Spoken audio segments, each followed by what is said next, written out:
दोस्तों, स्वागत है आप सभी का आपके अपने प्रिय चैनल मतंग वॉइस में। दोस्तों, साल की सबसे बड़ी एकादशी और सबसे चमत्कारिक देव उठनी एकादशी को ही कहा जाता है। कहा जाता है कि यह एकादशी 24 एकादशी में सबसे श्रेष्ठ मानी जाती है और इस दिन किया गया कोई भी उपाय करें कभी भी निष्फल नहीं जाता, मतलब हमेशा लाभ ही प्रदान करवाता है। दोस्तों, देव उठनी एकादशी की रात तुलसी में एक चीज जरूर बांध देना चाहिए। साथ में दोस्तों, देव उठनी एकादशी के दिन गौ माता को एक चीज जरूर ही खिलाना चाहिए।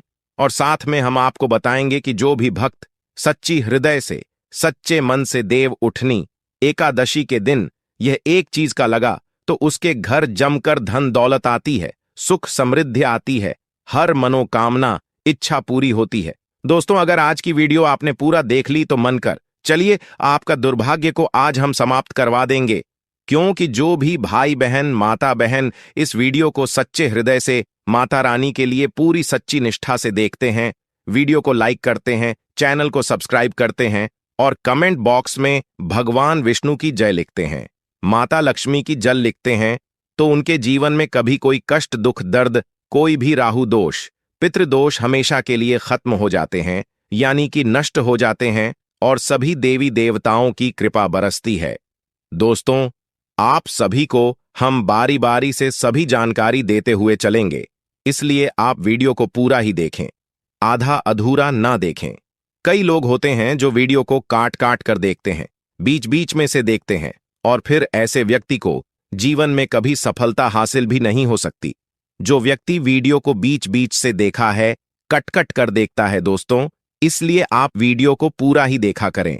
दोस्तों, चलिए सबसे पहले हम आपको बता देते हैं कि देव उठनी एकादशी की डेट टाइम क्या है। फिर हम आपको बड़ी बड़ी से सभी जानकारी बताते हुए चलेंगे और यह भी बताएंगे कि वह कौन सी चीज है जो हमें देव उठनी एकादशी के दिन जरूर ही खा लेनी चाहिए। दोस्तों, हर साल कार्तिक माह के शुक्ल पक्ष की दशमी तिथि के अगले दिन देव उठनी एकादशी मनाई जाती है। इस साल 12 नवंबर 2024 को देव उठनी एकादशी का व्रत रखा जाएगा। हर साल कार्तिक माह के शुक्ल पक्ष की दमी तिथि के अगले दिन देव उठनी एकादशी मनाई जाती है। इस साल 12 नवंबर 2024 को देव उठनी एकादशी का व्रत रखा जाएगा। इस दिन हर्षण योग और सर्वार्थ सिद्ध योग का संयोग बन रहा है। इस योग में विष्णु जी की पूजा करने से साधक को मनोवांछित फलों की प्राप्ति होती है। इस दौरान मां लक्ष्मी की पूजा करना और भी लाभकारी माना जाता है। दोनों की साथ में पूजा करने से वैवाहिक जीवन में सुख समृद्धि का वास होता है। हिंदू धर्म में देव उठनी एकादशी को बेहद खास माना जाता है, क्योंकि इस दिन भगवान विष्णु 4 माह के लंबे योग निद्रा से जागते हैं। जागने के बाद एक बार फिर शादी विवाह सगाई व मुंडन जैसे मांगलिक कार्य शुरू हो जाते हैं। इसे देवोत्थान और देव प्रबोधिनी एकादशी भी कहा जाता है। इस दिन विष्णु जी की पूजा पूरे विधि विधान से करनी चाहिए, से वह प्रसन्न होते हैं। ऐसे में देव उठनी एकादशी की पूजा विधि के बारे में जानते हैं। देव उठनी एकादशी तिथि 2024 कार्तिक माह में आने वाली शुक्ल पक्ष की एकादशी तिथि की शुरुआत 11 नवंबर को शाम 6346 से होगी। इस तिथि का समापन अगले दिन 12 नवंबर को दोपहर बाद 4304 पर होगा। देवोत्थान एकादशी के नियम: देव उठनी एकादशी पर केवल निर्जल या जलीय पदार्थों पर ही उपवास रखना चाहिए। अगर रोगी वृद्ध बालक या व्यस्त व्यक्ति हैं तो केवल एक वेला का उपवास रखना चाहिए। इस दिन चावल और नमक से परहेज करना चाहिए। भगवान विष्णु या अपने इष्ट देव की उपासना करें। तामसिक आहार, प्याज, लहसुन, मांस, मदिरा या बासी भोजन का सेवन बिल्कुल ना करें। आज के दिन ऐयुएम नमो भगवते वासुदेवाय नमः मंत्र का जाप करना चाहिए। देवोत्थान एकादशी की पूजा विधि: इस दिन गन्ने का मंडप बनाएं और बीच में चौक बनाएं। चौक के मध्य में चाहे तो भगवान विष्णु का चित्र या मूर्ति रख सकते हैं। चौक के साथ ही भगवान के चरण चिन्ह बनाए जाते हैं जो ढके रहने चाहिए। भगवान को गन्ना, सिंघाड़ा और फल मिठाई अर्पित किया जाता है। फिर घी का एक दीपक जलाएं, इसे रात भर जलने दें। फिर भोर में भगवान के चरणों की विधिवत पूजा करें और चरणों को स्पर्श करके उनको जगाएं, कीर्तन करें, व्रत उपवास की कथा सुने। इसके बाद से सारे मंगल कार्य विधिवत शुरू किए जा सकते हैं। कहते हैं कि भगवान के चरणों का स्पर्श करके जो मनोकामना मांगते हैं वह पूरी हो जाती है। देव उठने के बाद तुलसी विवाह भगवान विष्णु के योग्य निद्रा से जागने के बाद उनके शालिग्राम स्वरूप का तुलसी से विवाह कराया जाता है। भगवान विष्णु को तुलसी सर्वाधिक प्रिय है। इस दिन मात्र तुलसी दल अर्पित करने से भग्न को प्रसन्न किया जा सकता है। इसके पीछे प्रकृति के संरक्षण और वैवाहिक सुख की भावना होती है। जो लोग इसे संपन्न कराते हैं उन्हें वैवाहिक सुख प्राप्त होता है। एकादशी के दिन यथाशक्ति अन्न दान करें, किंतु स्वयं किसी अन्य का दिया हुआ अन्न कदापि ग्रहण न करें। किसी कारणवश निराहार रहकर व्रत करना संभव न हो तो एक बार भोजन करें। इस दिन दूध या जल का सेवन कर सकते हैं। एकादशी व्रत में शकरकंद, कुत्तूम दना, नारियल, काली मिर्च, सेंधा, नमक, दूध, बादाम, अदरक, चीनी आदि पदार्थ खाने में शामिल कर सकते हैं। एकादशी का उपवास रखने वालों को दशमी के दिन मांस, लहसुन, प्याज, मसूर की दाल आदि निषेध वस्तुओं का सेवन नहीं करना चाहिए। एकादशी के दिन प्रातः लकड़ी का दातुन न करें। इस दिन वृक्ष से पत्ता तोड़ना वर्जित है। अत स्वयं गिरा हुआ पत्ता लेकर सेवन करें। नींबू, जामुन या आम के पत्ते लेकर चबा लें और अंगुली से कंठ साफ कर लें। यदि यह संभव ना हो तो पानी से 12 बार कुल्ले कर लें। एकादशी 11 के दिन व्रतधारी व्यक्ति को गाजर, शलजम, गोभी, पालक इत्यादि का सेवन नहीं करना चाहिए। एकादशी पर श्री विष्णु की पूजा में मीठा पान चढ़ाया जाता है, लेकिन इस दिन पान खाना भी वर्जित है। फलों में केला, आम, अंगूर, बादाम, पिस्ता इत्यादि अमृत फलों का सेवन करें। सूखे मेवे जैसे बादाम, पिस्ता आदि का सेवन किया जा सकता है। एकादशी तिथि पर जौ, बैंगन और सेम फली नहीं खानी चाहिए। इस व्रत में सात्विक भोजन करें। मांस, मदिरा या अन्य कोई भी नशीले पदार्थ का सेवन नहीं करें। प्रत्येक वस्तु प्रभु को भोग लगाकर तथा तुलसी दल छोड़कर ग्रहण करना चाहिए। देव उठनी एकादशी के दिन क्या न करें? देव उठनी एकादशी के दिन भगवान विष्णु निद्रा से जागते हैं और इसी के साथ सारे शुभ कार्य शुरू होते हैं। ऐसा कहा जाता है कि देव उठनी एकादशी पर दोपहर में नहीं सोना चाहिए। धार्मिक ग्रंथों में कहा गया है कि इस दिन भगवान विष्णु की भक्ति में लीन रहना चाहिए। देव उठनी एकादशी के दिन किसी भी व्यक्ति को भूल से भी चावल नहीं खाना चाहिए। चावल से बनी चीजों से भी इस दिन दूर ही रहना चाहिए। पंडितों का कहना है कि चावल खाने से मन और शरीर स्थिर नहीं रहता है। देव उठनी एकादशी के दिन लहसुन और प्याज के सेवन से भी बचना चाहिए, क्योंकि यह दोनों तामसिक भोजन में आते हैं। यदि आपने व्रत नहीं भी रखा है तो कोशिश करें कि सात्विक भोजन ही करें। देव उठनी एकादशी के दिन व्रतधारी को किसी के प्रति द्वेष की भावना नहीं रखनी चाहिए। हो सके तो इस दिन घर या घर के बाहर किसी से लड़ाई झगड़ा न करें। मान्यता है कि ऐसा करने से भगवान विष्णु और माता लक्ष्मी नाराज हो जाते हैं। इस दिन अगर आप बूढ़े बुजुर्गों की सहायता करते हैं तो ऐसा करने से भगवान विष्णु और माता लक्ष्मी प्रसन्न होती हैं। इसलिए बुजुर्गों का अपमान न करें और उन्हें दुत्कार नहीं।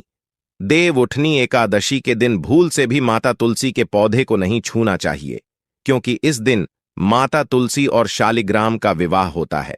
ना ही तुलसी तोड़नी चाहिए। ऐसी भी मान्यता है कि एकादशी के दिन तुलसी पर जल नहीं चढ़ाना चाहिए, क्योंकि तुलसी उपवास रखती हैं और इससे उनका उपवास टूट जाएगा। देव उठनी एकादशी के दिन क्या करें? देव उठनी एकादशी वाले दिन सुबह उठकर स्नान करें। उसके बाद सूर्यदेव को अर्घ देकर एकादशी व्रत का संकल्प करें। जीवन में सुख समृद्धि बनी रहे, यह सभी चाहते हैं, तो आप इस दिन भगवान विष्णु को दूध में केसर डालकर उनका अभिषेक करें। अंत में श्री हरि की आरती करें। इस उपाय को करने से श्री हरि प्रसन्न होते हैं। आपको जीवन में सफलता मिले, इसके लिए आप इस दिन भगवान विष्णु की विधि विधान से पूजा करें, दान पुण्य करें। सौभाग्य प्राप्ति के लिए स्त्रियां इस दिन व्रत रखती हैं।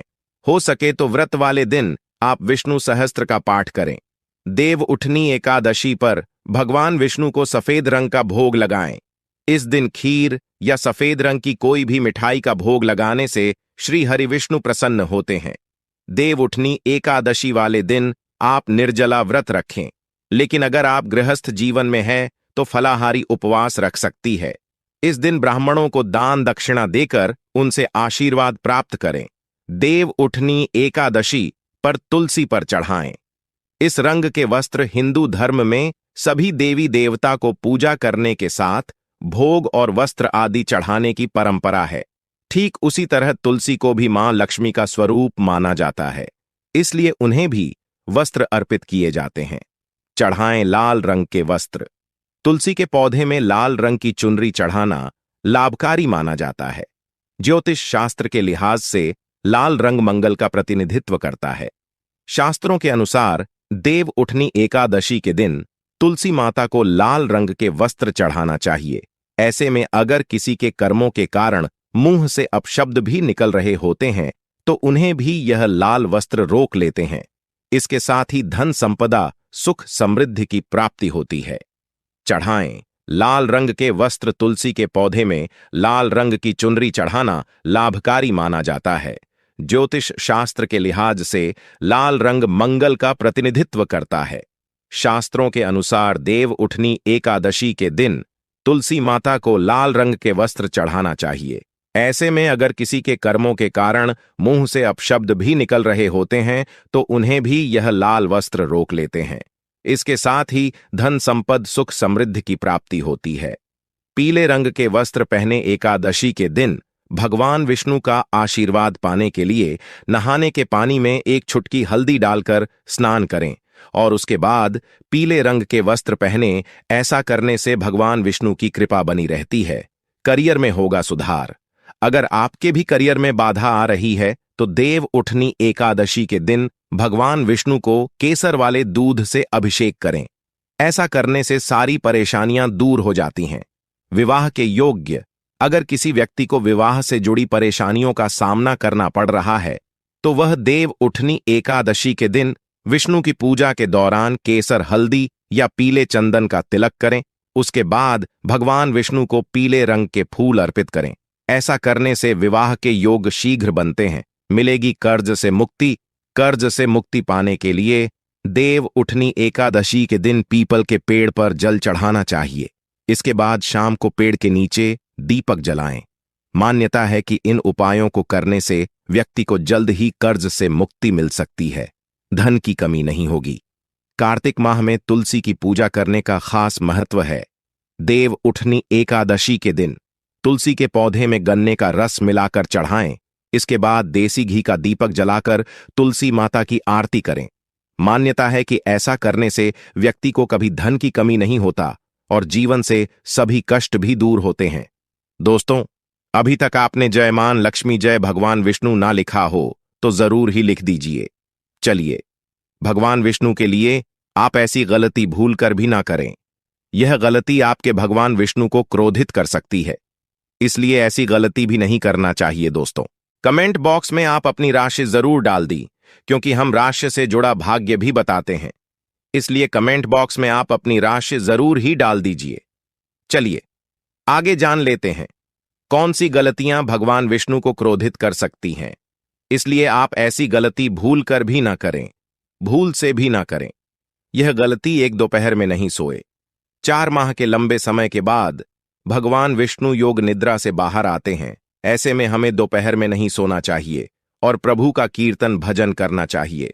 इससे माता लक्ष्मी प्रसन्ना होती हैं और धन लाभ होता है।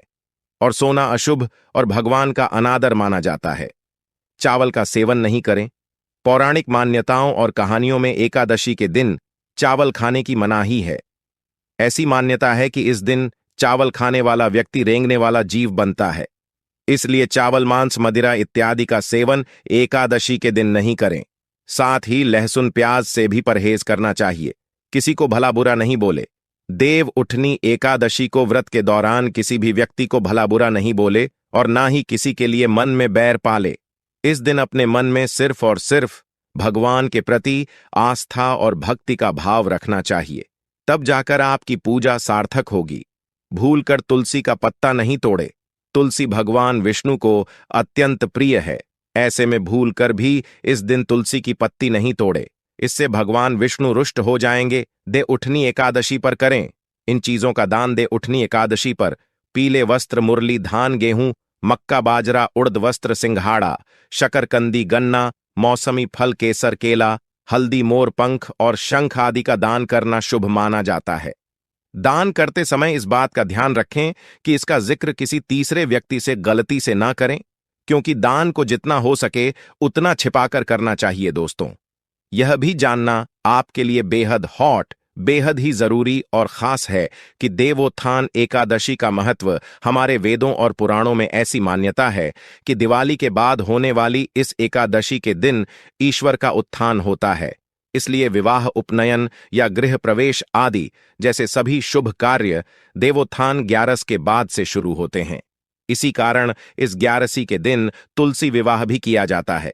घरों में चावल के आटे से चाक बनाया जाता है तथा बांस के छत्र कैनोपी के बीच भगवान विष्णु की पूजा की जाती है। इस दिन पटाखे भी जलाए जाते हैं। देवोत्थानी 11 को आमतौर पर छोटी दिवाली के नाम से भी जाना जाता है। 11 के इस दिन से मंगल का संवाहक फिर से अपनी शक्ति प्राप्त करता है। कार्तिक शुक्ल एकादशी के दिन तुलसी विवाह के साथ ही घर में सभी सकारात्मक कार्य सुचारू रूप से किए जा सकते हैं। तुलसी का पौधा प्रकृति का चित्रण करने के साथ ही एक औषधीय पौधा भी माना जाने के कारण लाभप्रद होने से सभी को दान में दिया जाता है। 4 महीनों की निद्रा से भगवान विष्णु के जागने के बाद उस क्षण के बाद से सभी शुभ कार्य किए जा सकते हैं। भारतीय कैलेंडर के अनुसार एकादशी का दिन वास्तव में नीरस होने के कारण विशेष रीति रिवाजों के साथ मनाया जाता है। इस दिन से विवाह और कई अन्य शुभ कार्यक्रमों की शुरुआत होती है। इस दिन व्रत रखने का भी अत्यधिक महत्व बताया गया है। महिलाएं तुलसी विवाह के दिन अपने लन को मलमल से सजाकर इस त्योहार को भजन और गीतों के साथ मनाती हैं। दीपदान के लाभ ऐसा कहा जाता है कि नियमानुसार देवोत्थान एकादशी भगवान विष्णु के शालिग्राम रूप और देवी वृंदा तुलसी के विवाह का दिन होता है। भगवान विष्णु की निद्रा के 4 महीनों के दौरान सृष्टि के कार्यों से मुक्त होने पर, भगवान रुद्र के शांत हो जाने पर, भगवान विष्णु 4 महीनों लंबी निद्रा से जागने के बाद ब्रह्मांड के प्रबंधन कार्यों को फिर से शुरू करते हैं। अतः इस दिन पूर्ण समर्पण और विश्वास के साथ भगवान विष्णु की पूजा की जाती है। दिन के उजाले में घर की छत पर दीपक रखकर आनंद और सुख में वृद्धि करने के लिए रात में रोशनी करके घर के किसी भी हिस्से में अंधेरा नहीं होने देना चाहिए। आखिर श्री हरि निद्रा में क्यों जाते हैं? एक समय की बात है, भगवान विष्णु से उनकी प्रिया लक्ष्मी जी ने कहा, प्रभु आप पूरे दिन जागते हैं और जब निद्रा लेते हैं तो वर्षों के लिए निद्रा में चले जाते हैं, जिससे प्रकृति का संतुलन बिगड़ जाता है। इसलिए इसे समझते हुए योजना अनुसार निद्रा ले, जिससे मेरी भी मदद हो जाए। लक्ष्मी जी की बात सुनकर भगवान विष्णु ने मुस्कुराकर उत्तर दिया, देवी आपने सत्य और उचित ही कहा है। मेरे जागने से अन्य सभी देवताओं को और विशेष रूप से आपको मेरी सेवा के कारण विश्राम नहीं मिल पाता है। आज से मैं वर्षा रथ में 4 महीनों के लिए निद्रा में जाऊंगा, जो अल्प निद्रा और योग निद्रा कहलाएंगे, जिससे मेरे अनुयायियों पर परम कृपा बनी रहेगी। इस अवधि के दौरान मेरी निद्रा की भावना का ध्यान रखने वाले सभी दोस्तों के घरों में हमेशा आपके साथ वास करके कृपा बरसा। हंगा तुलसी शालिग्राम विवाह कार्तिक मास में स्नान करने वाली महिलाओं द्वारा एकादशी के दिन भगवान विष्णु, जिन्हें शालिग्राम के नाम से भी जाना जाता है, और विष्णु प्रिया तुलसी का विवाह कराया जाता है। तुलसी वृक्ष और शालिग्राम का विवाह समारोह सुंदर से मंडप में किया जाता है। समारोह के दौरान नामा आष्ट सहित विष्णु सहस्त्र नाम का पाठ किया जाता है। शास्त्रों के अनुसार इस तुलसी शालिग्राम विवाह को मनाने का कारण सुखी वैवाहिक जीवन और पुण्य की प्राप्ति होता है। कार्तिक मास में तुलसी वृक्ष दान करने से बड़ा कोई दान नहीं होता।